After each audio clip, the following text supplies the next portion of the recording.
சந்தியா சானகி சீரியல்ல இப்போ ஒரு எக்ஸ்ட்ரானரியான எபிசோட் வந்திருக்கு. ஸ்கிப் பண்ணாம ஃபுல்லோடையும் கேளுங்க. அதுக்கு முன்னாடி இந்த வீடியோ பிடிச்சிருந்துச்சுன்னா லைக் மட்டும் பாருங்க. ரொம்ப பிடிச்சிருந்துச்சுன்னா நம்ம சேனலுக்கு வந்து சப்ஸ்கிரைப் பண்ணி கண்டினியூஸா ஆதரவு தாங்க. நம்ம மாயாவும் சீனும் பேசிட்டு இருக்காங்க. எப்படி இருந்தாலும் இன்னைக்கு நம்ம சிவராமனை போய் மீட் பண்ணியே ஆகணும். என்ன பிரச்சனை ஏது பிரச்சனைன்னு கேட்கணும். நம்ம ஷார்ட் அவுட் பண்ணணும்னு ஆசை இருக்கா இல்லையா? அதான் ரகுராம் பார்த்துக்கிறேன்னு இருக்காருல்ல. நம்ம இதுக்கு தேவையில்லாம மூக்கம் நுழைக்கணும். அவருக்கு இன்னமும் சிவராமன் மேலே முழு நம்பிக்கை இருக்குது. முழு நம்பிக்கை இருக்குது. ஆனால் பஞ்சாயத்தில் சிவராமன் தான் தப்பு பண்ண மாதிரி ப்ரூவ் பண்ணிட்டாங்கன்னா என்ன பண்ணுவீங்க? அதுக்கப்புறம் நம்ம குடும்பத்தில் நீங்காத ஒரு கெட்ட பழி வந்து சுமந்துக்கிட்டே இருக்கணும். இது நமக்கு வேணால் எப்படி இருக்கும்? ஆனால் அங்கே பாதிக்கப்பட்ட சிவராமனுக்கு அதுக்கப்புறம் அவரால் தலை நிமிர்ந்து வெளியில் வந்து நடக்க முடியுமா?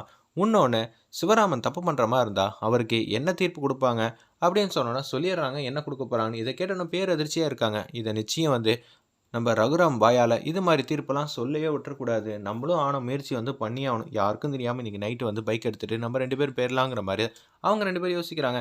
சரி மாயா, நீ சொன்னது கரெக்டு தான். மாமாக்காக நம்ம என்ன வேணாலும் செய்யலாங்கிற மாதிரி தான் அதடியாக வந்து யோசிச்சுட்டு இருக்காங்க. அந்த இடத்துல நம்ம சீனும் எல்லாரும் தூங்குனதுக்கப்புறம் தான் போகணுங்கிற மாதிரி அதடியாக முடிவு எடுத்திருக்காங்க. அதே மாதிரி எல்லாரும் தூங்குற வரைக்கும் வெயிட் பண்ணுறாங்க. சாப்பிட வேண்டியதானே அப்படின்னு சொல்லி எல்லாருக்கும் வந்து சாப்பாடு வந்து டைனிங் டேபிள் வச்சுருந்தோம். நிம்மதியாக சாப்பிட என்னால் முடியல. அங்கே மரத்தில் வந்து கட்டி போட்டு வச்சுருக்காங்க. இந்த மாதிரி நேரத்தில் என்னாலலாம் சாப்பிட முடியலன்னு சொல்லி எல்லாருமே வந்து கிளம்புறாங்க. அப்பன்னு பார்த்து மாயா மட்டும் சாப்பிட்டுக்கிட்டு இருக்காங்க. இந்த குடும்பத்தில் எல்லாரும் கஷ்டப்பட்டுட்டு இருக்கோம். இவன் மட்டும் சாப்பிட்டுட்டு இருக்காளே. ஆமாம், போகும்போது தெம்பு வேணாமா? மூளை வந்து யோசிக்கணும்னா கண்டிப்பாக சாப்பிட்டு தானே ஆகணும்னு சொல்லி அவங்க மட்டும் சாப்பிட்டுட்டு இருக்காங்க. ஒரு பக்கம் நைட்டு வந்து 11 மணிக்கிட்ட ஆகிடுது. அப்பன்னு பார்த்து மாயாவும் சீனுவும் ஃபோன் அடித்து பேசிக்கிறாங்க. நான் ரெடி, நீ ரெடியா அப்படின்னு கேட்கும்போது நான் ரெடியாக தான் இருக்கேன், வா கிளம்பலாம் அப்படின்னு சொல்லிட்டு அதிரடியாக வந்து யோசிச்சுட்டு யாருக்கும் தெரியாமல் வந்து கிளம்புறாங்க. அப்பன்னு பார்த்து சொம்பையே ஏதோ உருட்டி விட்டாங்க போல இருக்கு. என்னடா இப்படி பண்ணி விட்டேன்னு சொல்லி குடுக்குன்னு வேகமாக வந்து போகிறாங்க. சாருமதி யதார்த்தமாக வந்து வெளில வந்து வராங்க. யாரோ போன மாதிரி இருந்துச்சு, யாரா இருக்கும் அப்படின்னு சொல்லி லைட்டு போட்டு பார்க்கறதுக்குள்ள வாசகதவின் வழியாக தானே போயிருப்பாங்க. சரி போகலான்னு சொல்லிட்டு யோசிக்கிறப்ப இப்போ பைக்கை ஸ்டார்ட் பண்ணால் வெளியில் வந்து சத்தம் கேட்டுரும். நம்ம தள்ளிட்டே போயிடலான்னு சொல்லி காம்பவுண்டுக்கு வெளியே வந்து கரெக்டாக போயிட்டு கேட்டை வந்து லாக் பண்ணிடுறாங்க. பைக்கை தள்ளிட்டே போயிட்டு ஸ்டார்ட் பண்ணிடுறாங்க. நம்ம சாருமதி வந்து பார்க்கல. என்னடா அது யாரோ போன மாதிரி தான் இருந்துச்சு, சரி பார்த்துக்கலாம் அப்படின்னு சொல்லிட்டு தூக்கம் வேறு வருது டயர்டா. இந்த நேரத்தில் புலன் விசாரணையாக பண்ணணும்னு சொல்லிட்டு அசந்து போய் தூங்குறாங்க. அந்த இடத்துல நம்ம சாருமதி பைக்கில் வந்து போயிட்டே இருக்காங்க. நம்ம எப்படி இருந்தாலும் சிவராமனை பார்த்து என்ன நடந்துச்சு ஏது நடந்துச்சுன்னு கேட்க தான் வந்திருக்கோம் அப்படின்னு சொல்லிட்டு இருக்கப்ப ஜானகி ரகுராமும் வந்து ரூமில் வந்து இருக்காங்க. ரொம்ப பட்டமாக வந்து யோசிக்கிறாங்க. நம்ம ரகுராம், நாளைக்கு நான் தீர்ப்பு வந்து சொல்ல போகிறேன். எப்படி சொல்ல போகிறேன்னு நினச்சாலே இது நாள் வரைக்கும் நான் கவலையே படாமல் தீர்ப்பை சொல்கிற நேரத்தில் நான் கலங்க மாட்டேன். நாளைக்கும் நான் அப்படி தான் இருப்பேன். இருப்பினும் நான் தீர்ப்பு சொன்னதுக்கப்புறமேட்டுக்கு சிவராமனோட அண்ணன் ஆயிடுவேனே. என்னால் எப்படி இந்த இதை வந்து தாங்க முடியும்? அவன் மேலே தப்பு இருக்காதுன்னு எனக்கு நல்லாவே தெரியும். ஆனால் சதி ரொம்ப அதிகமாக இருக்குது. ஊர் மக்கள் எல்லாரும் சிவராமன் தான் தப்பு பண்ணியிருக்கான்னு எல்லாருமே சொல்கிறாங்க. அதுக்கு பை சான்ஸே இல்லைங்கிற மாதிரி தான் சொல்கிறாங்க. அந்த இடத்துல நம்ம ரகுராம், நீங்கள் சொல்கிறதெல்லாம் வாஸ்தவம் தாங்க. நிச்சயம் அந்த கடவுள் வந்து நம்மளை கைவிட்டுற மாட்டாங்க.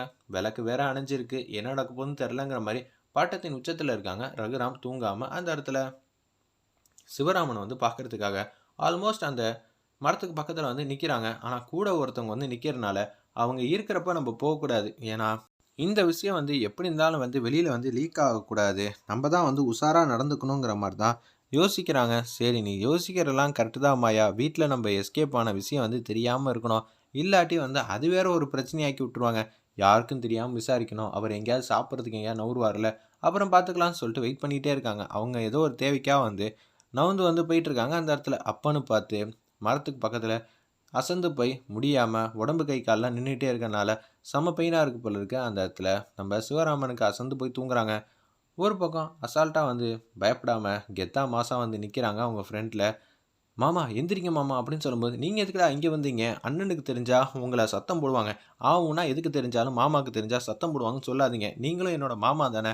உங்களால் எப்படி இங்கே நிம்மதியாக இருக்க முடிஞ்சிச்சா? நீங்கள் நிம்மதியாக எப்படி வேணால் இருந்துடலாம். நாளைக்கு ரகுராம் மேலே நீங்கள் மிகப்பெரிய நம்பிக்கை வச்சுருக்கீங்க.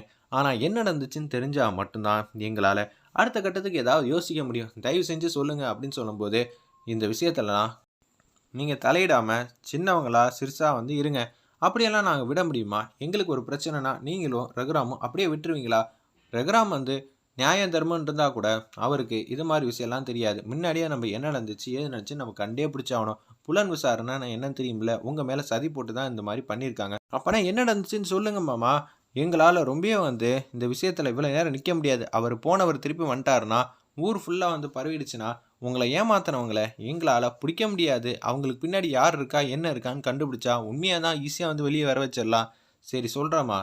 2 நாள் வந்து அண்ணன் வந்து வெளியூரில் ஒரு வேலை வந்து குடுத்துருந்தாரு. அந்த வேலைய வந்து முடிக்கிறதுக்காக வந்து நான் வந்து போயிருந்தேன். முடிச்சுட்டு நேத்து நைட்டு தான் வந்து வந்தேனா, வரப்போ வந்து வழியின் நடுவுல ஒரு பொண்ணு வந்து நின்னுட்டு இருந்தா. அவ ஐயோ பாவம்ங்கிற மாரி இருந்தா அந்த இடத்துல. சரின்னு சொல்லிட்டு நான் என்ன பண்ணேன்னா, அந்த பொண்ணுக்கு லிஃப்ட் வந்து கேட்டா, நானும் "என்னம்மா நீ தன்னந்தனியா இருக்க, நடந்து போம்மா" அப்படின்னு சொல்லும்போது, "இந்த ஏரியாலாம் பிரச்சனை உள்ள ஏரியாயா. உங்கள மாரி ஒருத்தவங்கள தான் நான் வந்து எதிர்பார்த்துக்கிட்டு இருந்தேன். உன்னை எப்படி சிக்க வைக்கிறேன்னு மட்டும் பொறுத்திருந்து பாருன்னு" அந்த அம்மா கேவலமா மனசுல நெனச்சுக்கிட்டு, "தயவு செஞ்சு ஹெல்ப் பண்ணுங்கன்னோனே, ஆபத்துக்கு பாவம் இல்ல. சரி வண்டியில ஏறுமான்னு சொல்லி வண்டியில வந்து நான் வந்து கூட்டிட்டு போனேனா, ஐயா இவ்வளோ தூரம் வந்திருக்கீங்க.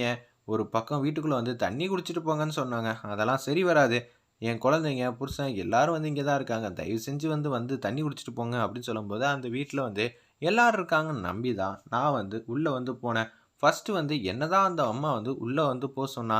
ஏன்னா, "என் குழந்தைங்கலாம் இருக்காங்கய்யா, பாருங்கய்யா" அப்படின்னு சொல்லிட்டு உள்ள போனா, அந்த வீட்ல யாருமே இல்ல.